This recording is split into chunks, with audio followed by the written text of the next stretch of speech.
Gadis desa, hari pertama, dan rentetan hinaan halus. Terminal bus Lebak Bulus menyambut pagi Jakarta yang riuh dengan deru mesin dan teriakan para kernet. Di antara kerumunan manusia yang bergerak cepat, sesosok gadis tampak sedikit gamang, memeluk erat tas ransel berbahan kain perca yang dijahit tangan dengan rapi. Dialah Nurul Astuti, gadis lugu dari desa kecil Kalibiru di lereng perbukitan Yogyakarta. Hari ini adalah hari pertamanya bekerja di ibu kota, sebuah lompatan besar dari ketenangan desanya. Nurul mengenakan baju kurung batik lawas berwarna coklat sogan, warisan dari simboknya, dipadu rok panjang berwarna senada. Alas kakinya bukan sepatu pantofel mengkilap seperti kebanyakan orang di sekitarnya, melainkan sandal jepit anyam sederhana yang solnya sudah sedikit menipis. Meski begitu, matanya memancarkan binar semangat dan harapan, siap menaklukkan belantara beton Jakarta demi membantu keluarga di desa. Tujuannya adalah sebuah gedung perkantoran megah di kawasan Sudirman. Gedung pencakar langit dengan dinding kaca yang memantulkan awan biru. Nurul melangkah masuk dengan sedikit ragu, terpukau oleh lobi luas berlantaikan marmer mengkilap dan udara dingin dari pendingin ruangan. Ia mendekati meja resepsionis, menyerahkan surat panggilan kerja dengan tangan sedikit gemetar. "Saya Nurul Astuti, Bu. Hari ini mulai bekerja di bagian administrasi umum," ucapnya dengan logat Jawa medok yang kental namun sopan. Resepsionis yang tengah sibuk hanya mengangguk sekilas, menunjuk ke arah lift. Inilah tantangan pertama Nurul. Lift. Di desanya, bangunan tertinggi hanyalah menara masjid. Ia belum pernah menggunakan kotak besi yang bisa bergerak naik turun ini. Ia masuk bersama beberapa karyawan lain yang tampak necis dan wangi. Ketika pintu tertutup, ia hanya berdiri mematung, bingung tombol mana yang harus ditekan. Seorang pemuda jangkung berpenampilan necis, bernama Andre, meliriknya dengan senyum mengejek. "Mau ke lantai berapa, Mbak? Tekan aja terus semua tombolnya, nanti pasti nyampe langit," guraunya, disambut tawa kecil dari beberapa orang lain di lift. Wajah Nurul memerah, tapi ia hanya tersenyum tipis. "Maaf, Mas, saya baru pertama kali." "Lantai 7, jawabnya pelan. Andre menekan tombol 7 dengan gaya angkuh. Sampai di lantai 7, Nurul disambut oleh seorang wanita bernama Tania, yang ditugaskan untuk mengarahkannya. Tania tersenyum manis, namun matanya menyimpan kilat yang sulit diartikan. Ia menunjukkan meja kerja Nurul yang terletak di sudut ruangan, dekat dengan pantry. Jam makan siang tiba. Nurul membuka bekal yang dibawanya dari kampung.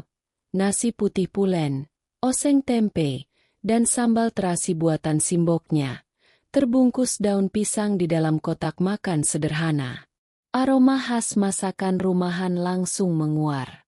Saat ia sedang menikmati makanannya, seorang karyawati lain bernama Prita, yang terkenal suka bergosip, diam-diam mengambil foto kotak makan Nurul dari kejauhan dengan ponselnya. Tak lama kemudian, foto itu muncul di story Instagram Prita dengan caption, "Lunch anak kampung di SCBD, level 99 Puriti." Wajah dengan air mata bahagia village life what is quinoa. Caption itu segera mendapat tawa dan komentar sinis dari rekan-rekan mereka yang lain. Nurul tidak menyadarinya. Ia terlalu sibuk menikmati bekalnya dan merindukan rumah. Sore harinya, Nurul diminta untuk memindai kartu identitasnya agar bisa masuk ke sistem absensi perusahaan. Ia kembali bertanya pada Tania. Tania, dengan senyum yang sama, berpura-pura membantu. Ia mengarahkan Nurul ke mesin pemindai, namun sengaja memberikan instruksi yang salah tentang cara menempelkan kartu dan menekan tombol verifikasi. Akibatnya, sistem terus menolak kartu Nurul. Waktu pulang hampir tiba, dan Nurul belum berhasil absen keluar. Tania kemudian melaporkan kepada supervisor bahwa Nurul kesulitan menggunakan sistem dan membuat antrian. Supervisor yang sedang stres karena deadline langsung menegur Nurul di depan karyawan lain. "Kamu ini bagaimana sih? Pakai alat begini saja tidak bisa? Kalau begini terus bisa telat absen tiap hari. Mau dipotong gaji?" Nurul hanya bisa menunduk, merasa malu dan sedikit sakit hati. Namun, ia teringat pesan bapaknya sebelum berangkat. "Sing sabar yo, enduk. Urip neng kuto kui kudu kuat. Yang sabar ya, nak. Hidup di kota itu harus kuat." Ia mengangkat wajahnya, tersenyum tulus kepada supervisor. "Nyun pangapunten, Bu. Mohon maaf, Bu. Saya memang belum terbiasa." "Tak apa, Bu. Saya belajar pelan-pelan saja, besok saya pasti sudah bisa," jawabnya dengan nada tenang dan sopan, tanpa sedikit pun nada membantah atau menyalahkan Tania. Supervisor itu sedikit terkejut dengan respons Nurul yang tenang, lalu pergi begitu saja. Tania tersenyum penuh kemenangan di belakangnya. Hari pertama Nurul di Jakarta ditutup dengan rasa lelah, bingung, dan sedikit luka di hati. Namun tekadnya untuk bertahan tidak goyah. Beberapa hari berlalu. Nurul mulai sedikit terbiasa dengan ritme kerja kantor. Meskipun cibiran halus dan pandangan meremehkan dari Andre, Prita, dan Tania masih sesekali ia rasakan. Ia memilih untuk fokus pada pekerjaannya, merapikan dokumen, membuat kopi untuk rapat, mengantar surat antar divisi, pekerjaan-pekerjaan kecil yang sering dianggap sepele, namun ia kerjakan dengan sepenuh hati. Ia juga sudah mahir menggunakan lift, mesin fotokopi, dan bahkan mesin pemindai kartu absensi. Suatu siang, saat jam istirahat, Nurul hendak turun ke kantin di lantai dasar. Lift yang ia tunggu akhirnya tiba. Pintunya terbuka, menampakkan isi yang cukup penuh. Di antara kerumunan itu, ia melihat seorang bapak tua bertubuh kurus, mengenakan kemeja batik sederhana yang warnanya sedikit pudar dan topi pet lusuh menutupi sebagian rambutnya yang memutih. Bapak itu tampak kebingungan. Matanya menyipit melihat deretan tombol angka di dinding lift. "Permisi, Pak." Sapa Nurul lembut sambil sedikit menyingkir, memberikan ruang agar bapak tua itu lebih nyaman. "Bapak mau ke lantai berapa?" Bapak tua itu menoleh, sedikit terkejut disapa. Wajahnya yang berkerut tampak lelah. Enduk, saya mau ke kantor pengelola gedung ini. Tapi lupa lantainya berapa." Jawabnya dengan suara pelan dan serak. Nurul teringat, kantor pengelola gedung ada di lantai mezanin, lantai M. "Oh, kantor pengelola di lantai M, Pak. Mari saya bantu tekan," ujar Nurul sambil meraih tombol bertuliskan M. Lift mulai bergerak turun. Beberapa orang keluar di lantai yang berbeda, menyisakan Nurul, bapak tua itu, dan beberapa orang lain. Melihat bapak itu tampak sedikit limbung, Nurul berinisiatif. "Bapak tidak apa-apa? Kelihatannya lelah sekali," tanya Nurul lirih. Ia teringat pada almarhum kakeknya di desa. Bapak itu tersenyum tipis. "Iya, enduk. Agak pusing sedikit. Mungkin karena belum makan siang." Nurul spontan teringat bekalnya. Hari ini ia membawa nasi gudeg komplit, titipan tetangganya yang baru pulang dari Jogja. Ia membuka tas ransel kain percanya. "Kebetulan saya bawa bekal lumayan banyak, Pak. Tapi ya seadanya," kata Nurul sambil membuka kotak makannya. Aroma gudeg, krecek, dan telur pindang langsung menyebar di dalam lift. "Kalau Bapak tidak keberatan, monggo dicicipi sedikit. Cuma ada nasi gudeg, tempe, dan sambal krecek, Pak. Tawaran tulus itu membuat bapak tua tertegun sejenak. Ia menatap wajah lugu Nurul, lalu ke arah kotak makan yang tampak menggiurkan. Di tengah gedung mewah dan orang-orang kota yang individualistis, tawaran sederhana dari gadis desa ini terasa begitu hangat. Wah, kebetulan sekali. Gudeg makanan kesukaan saya, jawab bapak itu dengan mata berbinar. Terima kasih banyak ya, Enduk. Lift tiba di lantai M. Nurul membantu bapak itu keluar. Mereka mencari bangku kosong di lobi kecil dekat kantor pengelola. Nurul mengeluarkan sendok plastik dari tasnya dan mempersilakan bapak itu makan. Sambil menemani bapak itu makan, mereka berbincang ringan. Enduk ini kerja di gedung ini juga, tanya bapak itu di sela suapannya. Gih, Pak, iya, Pak. Saya baru beberapa hari kerja di lantai 7, bagian administrasi umum, jawab Nurul. Kelihatannya bukan asli Jakarta ya? Nurul tersenyum bangga. Saya dari desa, Pak. Desa Kalibiru, dekat Yogyakarta. Wah, Jogja. Mata bapak itu menerawang. Kota yang tenteram ya, Enduk. Beda sekali dengan Jakarta yang keras ini. Kamu betah kerja di sini? Nurul mengangguk mantap.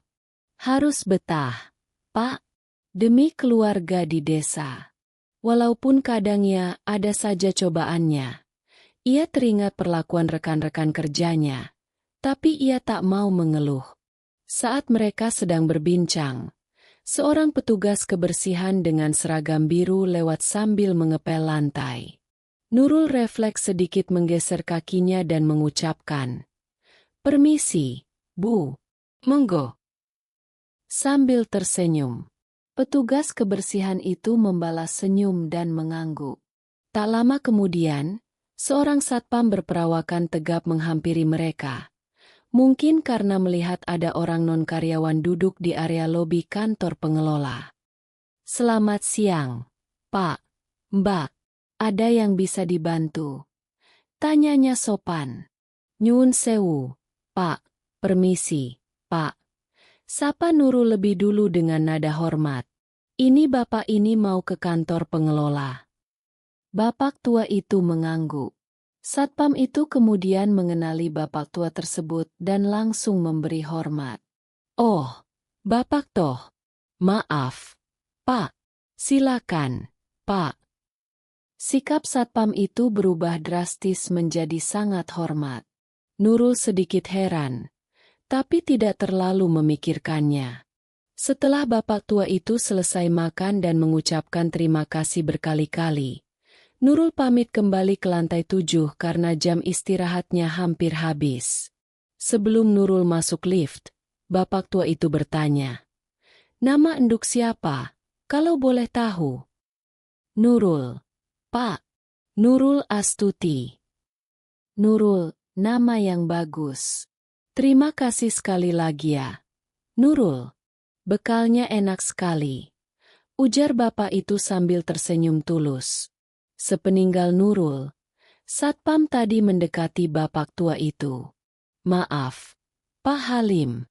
Tadi saya tidak langsung mengenali bapak pakai topi itu, ujar satpam itu. Bapak tua itu, yang ternyata bernama Halim, tersenyum. Tidak apa-apa, Pak. Santai saja. Ia melirik ke arah lift tempat Nurul menghilang. Anak tadi. Nurul namanya. Sopan sekali ya dia. Satpam itu mengangguk setuju. Baru kali ini saya lihat anak muda karyawan sini yang nyapa petugas kebersihan sama satpam seramah itu. Pak, biasanya lewat ya lewat saja. Bisik satpam itu. Pak Halim mengangguk-angguk pelan. Senyum tipis tersungging di bibirnya. Ia menatap ke arah lift sekali lagi. Nama, Nurul Astuti. Dan sikap santun gadis desa itu terpatri kuat dalam ingatannya. Ada sesuatu yang istimewa pada gadis itu.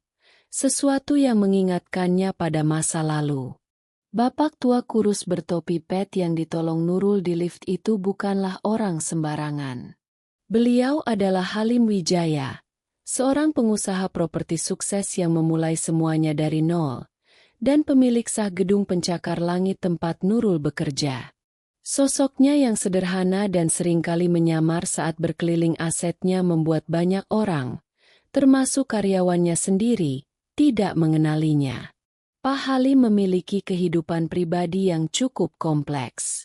Ia memiliki 3 orang anak dari pernikahan keduanya, setelah istri pertamanya meninggal dunia bertahun-tahun lalu. Sayangnya, ketiga anaknya tumbuh menjadi pribadi yang manja dan materialistis. Mereka lebih sibuk memamerkan mobil sport terbaru, bermain saham dengan uang ayahnya, atau berpesta pora daripada belajar mengelola bisnis keluarga yang telah dibangun dengan susah payah. Kekecewaan Pak Halim memuncak dalam sebuah rapat keluarga yang diadakan di rumah mewahnya beberapa minggu sebelum Nurul mulai bekerja. Ketiga anaknya datang terlambat dengan alasan klise. "Kalian ini," ujar Pak Halim dengan nada datar namun menusuk, menatap ketiga anaknya bergantian. "Papa bangun semua ini dari keringat dan air mata. Dari jualan koran di lampu merah sampai bisa punya gedung ini. Tapi apa yang kalian lakukan? Menghambur-hamburkan uang untuk hal tidak berguna." Anak sulungnya, Bram, mencoba membela diri. "Pak, kita kan juga investasi saham. Itu kan juga bisnis." Pak Halim tertawa getir. "Investasi katamu? Atau judi? Berapa banyak uang papa yang sudah habis karena investasi kalian itu?" "Dengar baik-baik." Tatapan Pak Halim menajam. "Kalau kalian tak bisa menghargai arti kerja keras, kalau kalian pikir uang ini turun dari langit, jangan harap secuil pun warisan dari papa." Ancaman itu membuat ketiga anaknya terdiam.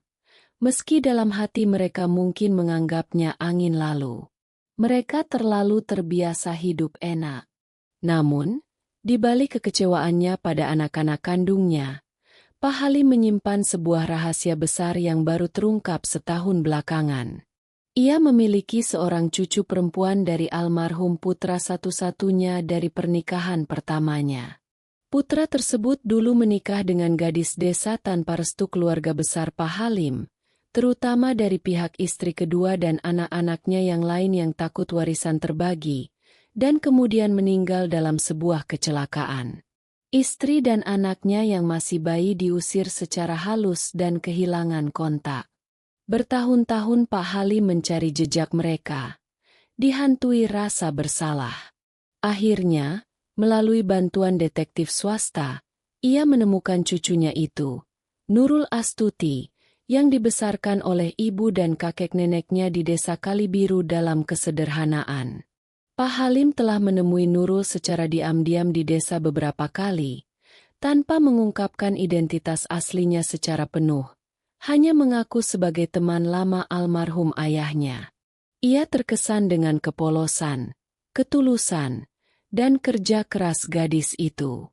Ia ingin memberinya kehidupan yang lebih baik, menebus kesalahannya di masa lalu.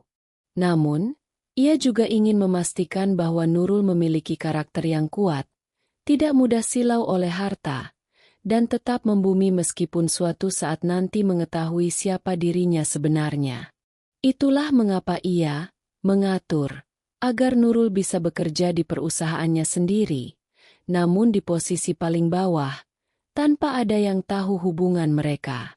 Ia ingin melihat bagaimana Nurul beradaptasi dan bertahan di lingkungan kota yang keras dan penuh kepura-puraan. Pertemuan tak sengaja di lift dan cerita dari satpam semakin meyakinkan Pak Halim bahwa cucunya memiliki hati emas dan sopan santun yang langka. Namun, ujian bagi Nurul belum berakhir. Tania, yang entah mengapa merasa iri atau terancam dengan kehadiran Nurul yang tampak polos namun disukai beberapa karyawan senior karena kerajinannya, terus mencari cara untuk menjatuhkannya. Suatu sore, terjadi sedikit keributan di pantry lantai 7. Tempat sampah khusus organik dan anorganik tercampur isinya. Tania, yang kebetulan berada di sana, langsung menuduh Nurul sebagai pelakunya di depan supervisor. Tadi saya lihat Nurul buang sampah. Bu, pasti dia yang tidak tahu bedanya tempat sampah organik dan anorganik. Maklum, orang desa. Tuding Tania dengan suara keras. Nurul, yang saat itu sedang mengantar dokumen ke lantai lain, tentu saja terkejut ketika kembali dan langsung dituduh. Ia mencoba membela diri, mengatakan ia tidak melakukannya. Tapi Tania bersikeras, bahkan menghadirkan Prita sebagai saksi, yang tentu saja membenarkan ucapan Tania. Supervisor, yang malas mencari tahu kebenarannya, langsung mengambil jalan pintas. Nurul, kamu ini bikin masalah terus ya.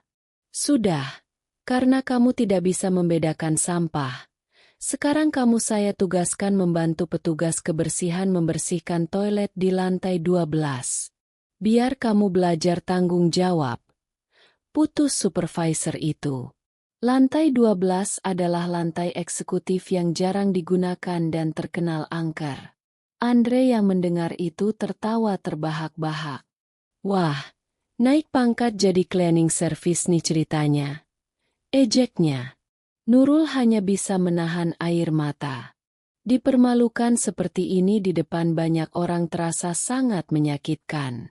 Dengan langkah berat, Nurul naik ke lantai 12. Toilet di sana memang besar dan tampak lama tak terurus. Ia mengambil peralatan kebersihan dari gudang kecil di sudut lantai. Saat ia mulai menyikat lantai toilet dengan sedih, seorang ibu-ibu petugas kebersihan yang usianya sekitar 50-an menghampirinya. Wajahnya teduh dan penuh keibuan. Loh, Enduk? Ngapain bersih-bersih di sini? Ini kan tugas ibu. Sapa ibu itu ramah. Beliau adalah Ibu Wati, salah satu petugas kebersihan senior di gedung itu. Nurul menceritakan kejadian yang baru saja menimpanya dengan suara tercekat. Ibu Wati mendengarkan dengan sabar. Setelah Nurul selesai bercerita, Ibu Wati menepuk pundak Nurul dengan lembut. Jangan kecil hati, Enduk, ujarnya menenangkan. Gak usah didengerin omongan orang-orang kayak gitu. Mereka cuma iri sama kamu. Ibu dulu juga pernah jadi kayak Enduk. Diremehin, dituduh macem-macem waktu awal kerja di sini. Tapi ibu tetap kerja lurus aja. Yang penting halal. Kata-kata Ibu Wati yang tulus dan penuh empati itu sedikit mengobati luka hati Nurul. Mereka kemudian membersihkan toilet itu bersama-sama sambil berbincang. Ibu Wati banyak bercerita tentang suka dukanya bekerja sebagai petugas kebersihan di gedung mewah itu, tentang bagaimana ia membiayai sekolah anak-anaknya hingga sarjana dari pekerjaannya itu. Nurul mendengarkan dengan penuh perhatian, merasa mendapat kekuatan baru. Sejak hari itu, Nurul dan Ibu Wati menjadi teman dekat. Setiap ada kesempatan, Nurul akan membantu Ibu Wati membersihkan area lain atau sekadar membawakannya minum. Ibu Wati juga sering membawakan gorengan atau jajanan pasar untuk Nurul. Di tengah lingkungan kerja yang dingin dan penuh persaingan, Nurul menemukan sosok ibu dan sahabat sejati pada diri Ibu Wati, seorang petugas kebersihan yang tulus hati. Ujian di lantai 12 justru membawa berkah terselubung baginya. Pak Halim, yang terus memantau perkembangan cucunya dari jauh melalui laporan terpercaya, tersenyum simpul mengetahui Nurul berhasil melewati ujian karakter ini dengan baik dan bahkan menemukan teman sejati di tempat yang tak terduga. Beberapa minggu berlalu sejak insiden toilet lantai 12. Nurul tetap menjalani pekerjaannya dengan tekun, mengabaikan sindiran-sindiran yang masih sesekali terdengar. Persahabatannya dengan Ibu Wati semakin erat, dan ia juga mulai akrab dengan Pak Yanto, Satpam baik hati yang dulu melihat interaksinya dengan Pak Halim di lift, serta Mas Budi, staf IT pendiam yang beberapa kali membantunya mencetak dokumen saat printer di bagiannya rusak. Mereka menjadi lingkaran kecil orang-orang tulus di sekitar Nurul. Suatu hari, suasana kantor di lantai 7 menjadi lebih sibuk dari biasanya. Perusahaan tempat Andre bekerja, yang menyewa beberapa lantai di gedung itu, akan mengadakan acara presentasi besar untuk menggaet investor baru. Acara akan diadakan di aula serbaguna lantai 12 yang mewah. Seluruh karyawan di lantai 7 diminta membantu persiapan, termasuk memastikan lantai 12 bersih dan rapi. Supervisor menugaskan beberapa orang, termasuk Nurul, untuk membantu tim kebersihan menyiapkan aula. Andre, yang merasa jabatannya cukup tinggi, berjalan menghampiri Nurul yang sedang menyusun kursi. Kamu, panggil Andre dengan nada merendahkan. Nanti pas acara mulai, kamu jangan naik ya ke lantai ini. Acaranya penting, banyak tamu VVIP. Malu-maluin nanti kalau ada bos besar lihat kamu berkeliaran di sini. Prita, yang kebetulan lewat, ikut menimpali. Iya, bener tuh. Nanti kamu malah salah masuk ruangan lagi. Oh iya, sekalian mau tanya, apa kamu bawa bakul nasi dari kampung juga buat acara ini? Tanyanya dengan senyum sinis, disambut tawa kecil dari Andre. Nurul menarik napas dalam-dalam, mencoba menahan emosi. Ia hanya tersenyum tipis. Baik, Mas Andre, Mbak Prita. Saya hanya akan membantu persiapan saja, jawabnya datar, lalu kembali fokus pada pekerjaannya. Dalam hati, ia merasa lelah dengan perlakuan mereka, namun ia memilih untuk tidak meladeni. Hari H acara pun tiba. Aula di lantai 12 sudah disulap menjadi tempat yang sangat megah. Karpet merah tergelar, bunga-bunga segar menghiasi sudut ruangan. Meja-meja bundar ditata apik untuk para tamu penting. Para petinggi perusahaan penyewa, termasuk Andre, tampak sibuk menyambut tamu dan investor potensial dengan senyum lebar. Ada desas-desus bahwa pemilik baru gedung juga akan hadir dalam acara ini untuk pertama kalinya diperkenalkan ke publik. Andre berdiri di dekat pintu masuk, merasa sangat penting. Ia merapikan dasinya berkali-kali, memastikan penampilannya sempurna. Ia berharap bisa memberi kesan baik pada si pemilik gedung yang misterius itu. Acara dimulai dengan beberapa sambutan. Kemudian, MC mengumumkan momen yang ditunggu-tunggu, perkenalan resmi dari pihak pemilik gedung. Dan hadirin sekalian, marilah kita sambut perwakilan dari Wijaya Group, pemilik gedung yang terhormat ini. Seru MC dengan antusias. Semua mata tertuju ke arah pintu utama. Andre menegakkan badannya, siap memasang senyum terbaiknya. Pintu terbuka. Masuklah Pak Halim. Kali ini tidak lagi mengenakan kemeja pudar dan topi pet. Ia tampil gagah dalam setelan jas berwarna gelap, didampingi seorang pengacara berwajah serius yang membawa map tebal, dan Nurul. Ya, Nurul Astuti. Gadis desa itu kini tampil sangat berbeda. Ia mengenakan gaun putih selutut yang sederhana namun elegan. Rambutnya disanggul modern, dengan riasan tipis yang menonjolkan kecantikan alaminya. Ia tidak lagi memakai sandal jepit anyam, melainkan sepatu hak tinggi berwarna senada dengan gaunnya. Ia berjalan dengan anggun di samping Pak Halim, senyumnya tenang dan penuh percaya diri. Seluruh ruangan mendadak hening. Semua orang terpaku. Andre membeku di tempatnya, mulutnya sedikit terbuka. Prita, yang sedang memegang gelas minuman, hampir menjatuhkannya. Tania menutup mulutnya tak percaya. Supervisor yang dulu memarahi Nurul tampak pucat pasi. Pak Halim, Nurul, dan pengacara berjalan menuju panggung kecil yang telah disiapkan. Pak Halim mengambil mikrofon. "Selamat siang, bapak-bapak, ibu-ibu sekalian."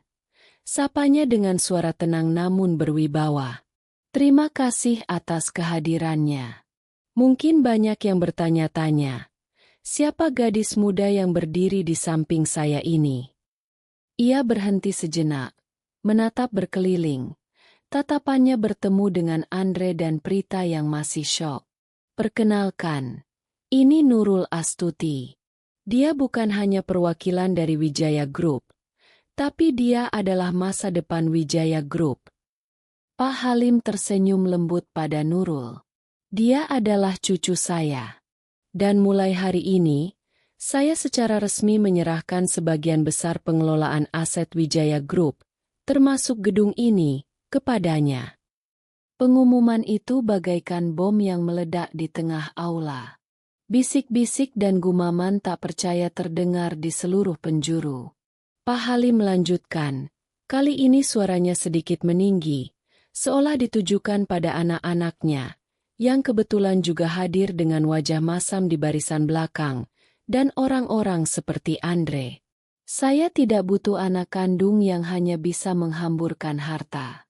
Saya butuh penerus yang punya integritas, kerja keras, dan yang terpenting, punya karakter." Saat kata karakter diucapkan, tatapan Pak Halim seolah menusuk Andre. Saking kaget dan gugupnya, tablet yang sedang dipegang Andre terlepas dari tangannya dan jatuh ke lantai marmer dengan bunyi brak, yang cukup keras, memecah keheningan sesaat dan mengundang beberapa tawa tertahan. Wajah Andre merah padam karena malu.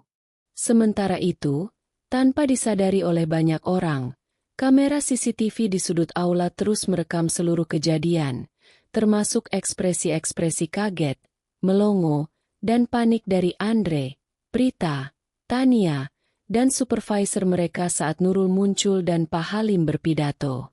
Beberapa hari kemudian, potongan rekaman itu entah bagaimana bocor ke media sosial dan menjadi viral dengan judul bombastis. "Keren. Dikira cleaning service. Gadis desa ini ternyata cucu sultan pemilik gedung." Atau, "Detik-detik karyawan sombong kena mental pas tahu OB cantik ternyata anak bos." Momen LTMT itu menjadi tontonan nasional. Nurul, sang gadis desa, kini menjadi pusat perhatian, bukan karena hinaan, tapi karena status dan karakternya yang menginspirasi. Setelah pengumuman mengejutkan di aula lantai 12, Nurul resmi mengambil alih sebagian besar tanggung jawab pengelolaan gedung di bawah bimbingan langsung Pak Halim. Berita tentang identitas aslinya dan bagaimana ia menyusup sebagai karyawan biasa menyebar cepat ke seluruh penjuru gedung, menimbulkan berbagai reaksi. Ada yang kagum, ada yang merasa bersalah, dan tentu saja, ada yang ketakutan setengah mati, terutama mereka yang pernah merendahkannya. Langkah pertama Nurul sebagai pemimpin baru bukanlah memecat orang-orang yang pernah berlaku buruk padanya. Sebaliknya, ia mengumumkan bahwa semua karyawan, termasuk para penyewa seperti perusahaan Andre, akan dipertahankan. Namun, ada syaratnya. Semua pihak harus menandatangani ulang kontrak kerja atau sewa dengan klausul tambahan yang menekankan pada pentingnya budaya kerja yang saling menghormati, komunikasi yang beretika, dan nol toleransi terhadap segala bentuk perundungan atau diskriminasi. Selain itu, akan diadakan pelatihan wajib mengenai etika kerja dan komunikasi bagi seluruh karyawan gedung. Ini adalah bentuk balas dendam ala Nurul, bukan dengan menyingkirkan, tapi dengan memberikan kesempatan kedua sambil menetapkan standar baru yang lebih tinggi. Pada hari penandatanganan ulang kontrak untuk karyawan internal gedung, Nurul berdiri di depan podium. Kali ini bukan sebagai petugas administrasi atau cleaning service, dadakan, tapi sebagai pemimpin mereka. Ia menatap satu persatu wajah di hadapannya, termasuk Tania dan supervisornya yang kini duduk dengan kepala tertunduk. "Bapak-bapak, ibu-ibu, rekan-rekan sekalian," mulai Nurul dengan suara tenang namun tegas. "Saya berdiri di sini hari ini bukan untuk mengungkit luka lama atau mencari siapa yang salah. Tapi saya ingin kita semua belajar dari pengalaman." Ia berhenti sejenak.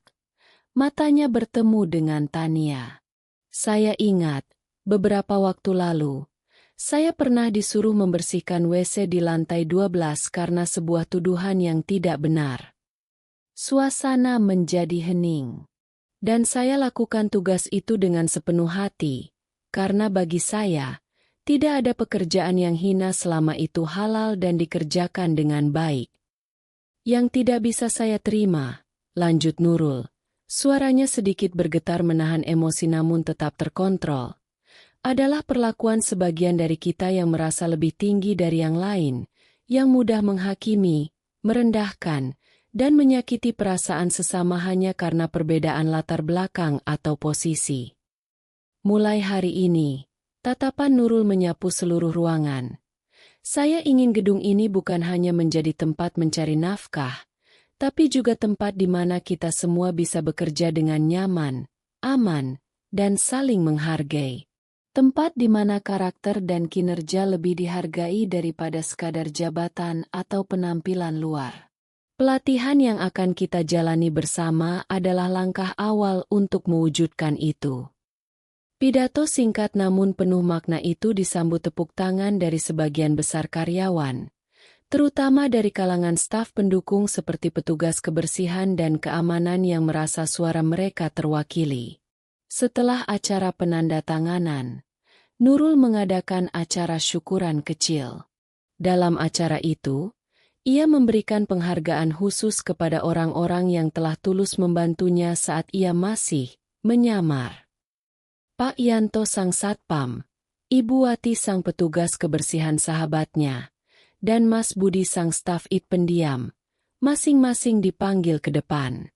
Mereka menerima piagam penghargaan, bonus, dan ucapan terima kasih pribadi dari Nurul di hadapan semua orang. Momen itu begitu mengharukan, menunjukkan bahwa Nurul tidak pernah melupakan kebaikan sekecil apapun. Ibu Wati menangis terharu saat memeluk Nurul.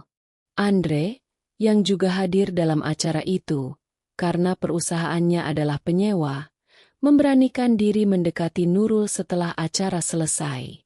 Dengan wajah penuh penyesalan, ia mencoba meminta maaf atas perilakunya di masa lalu. "Mbak Nurul, Bu Nurul, saya benar-benar minta maaf atas semua perkataan dan sikap saya dulu. Saya hilaf," ucap Andre terbata-bata. Nurul menatapnya dengan tenang. Tidak ada kemarahan di matanya, hanya sedikit kesedihan. "Terlambat, Mas Andre," jawabnya pelan. "Tapi tetap saya terima permintaan maafnya." Jawaban itu singkat, jujur, namun cukup untuk membuat Andre merasa semakin bersalah. Nurul memaafkan, tapi tidak berarti melupakan. Sebagai sentuhan akhir dari balas dendam, elegannya, keesokan harinya, Nurul mengirimkan sebuah karangan bunga anggrek putih yang indah ke kantor bagian HRD, Sumber Daya Manusia, gedung. Di dalam karangan bunga itu terselip sebuah kartu ucapan kecil dengan tulisan tangan Nurul yang rapi. "Kepada tim HRD Wijaya Group, terima kasih sudah menerima lamaran kerja saya beberapa waktu lalu sebagai karyawan biasa. Pengalaman itu sungguh tak ternilai harganya. Salam hangat, Nurul Astuti." Pesan itu singkat, sopan, namun memiliki makna yang dalam. Sebuah pengingat halus bagi departemen yang pertama kali merekrutnya tanpa tahu siapa dia sebenarnya. Sekaligus penutup babak lama dalam hidupnya dengan senyuman. Kepemimpinan Nurul membawa angin segar bagi Wijaya Group dan gedung perkantoran megah itu. Ia tidak hanya fokus pada keuntungan finansial, tapi juga pada dampak sosial dan kemanusiaan. Salah satu gebrakan pertamanya yang cukup mengejutkan adalah keputusannya untuk merenovasi total lantai satu gedung, yang sebelumnya merupakan lobi luas yang terasa kosong dan dingin. Di bawah arahannya, lantai satu diubah menjadi sebuah coworking space atau ruang kerja bersama yang modern, nyaman, dan terbuka. Namun, yang membuatnya istimewa adalah ruang ini didedikasikan secara gratis bagi para perintis usaha kecil menengah, UMKM, dan startup yang bergerak di bidang pertanian atau berasal dari daerah-daerah di luar Jakarta.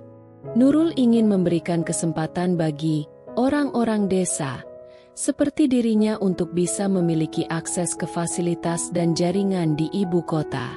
Ruang kerja bersama bernama Omah Asa, Rumah Harapan, itu dengan cepat menjadi populer. Setiap hari, tempat itu dipenuhi anak-anak muda kreatif dari berbagai daerah yang berdiskusi, berkolaborasi, dan membangun mimpi mereka. Ada yang mengembangkan aplikasi pertanian, ada yang memasarkan kerajinan tangan daerahnya secara online, ada pula yang merintis produk olahan pangan lokal. Suatu sore, sekelompok mahasiswa dari Kalimantan yang sedang merintis bisnis pupuk organik menghampiri Nurul yang kebetulan sedang meninjau Omah Asa. "Ibu Nurul, kami dari tim pupuk lestari Borneo," sapa salah satu dari mereka dengan antusias.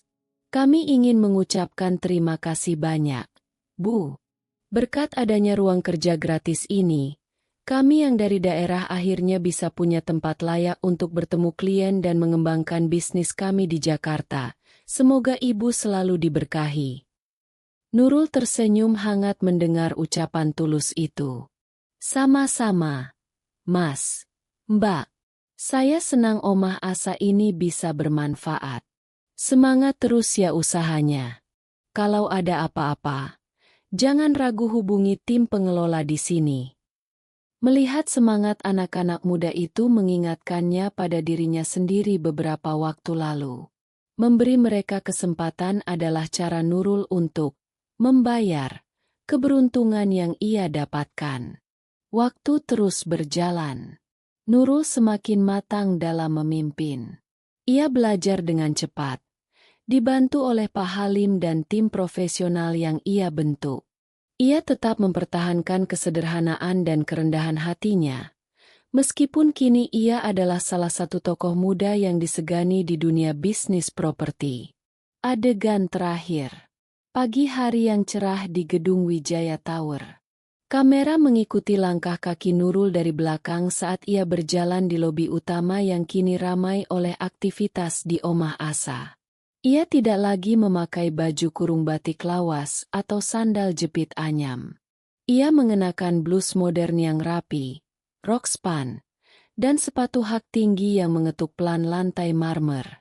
Penampilannya profesional dan elegan. Saat ia berjalan melintasi lobi menuju lift eksekutif, ia berpapasan dengan seorang petugas kebersihan parubaya yang sedang menyapu lantai. Petugas itu tampak sedikit kaget dan hendak menyingkir. Namun, Nurul berhenti sejenak, tersenyum ramah, dan sedikit menundukkan kepala sambil berkata, "Permisi, Pak. Selamat pagi." Sikapnya sama persis seperti saat ia pertama kali datang ke gedung itu. Saat ia menyapa Ibu Wati dan Pak Yanto, penuh hormat dan tanpa memandang status. Petugas kebersihan itu tertegun sejenak, lalu tersenyum haru dan menjawab, "Pagi juga, Bu Nurul." Nurul membalas senyum itu, lalu melanjutkan langkahnya memasuki lift. Pintu lift tertutup. Kamera masih fokus pada lobi yang ramai, pada Omah Asa yang penuh harapan, dan pada petugas kebersihan yang tersenyum sambil melanjutkan pekerjaannya. Terdengar suara narator yang lembut namun penuh makna. Dulu, mereka menertawakannya karena ia berbeda. Karena sandal jepitnya yang berlumpur, bekal nasinya yang sederhana, dan logat bicaranya yang deso. Gambar flashback singkat. Nurul diejek di lift. Prita memotret bekalnya, Andre menghinanya sebelum acara. Sekarang, mereka terdiam. Bukan karena takut, tapi karena segan.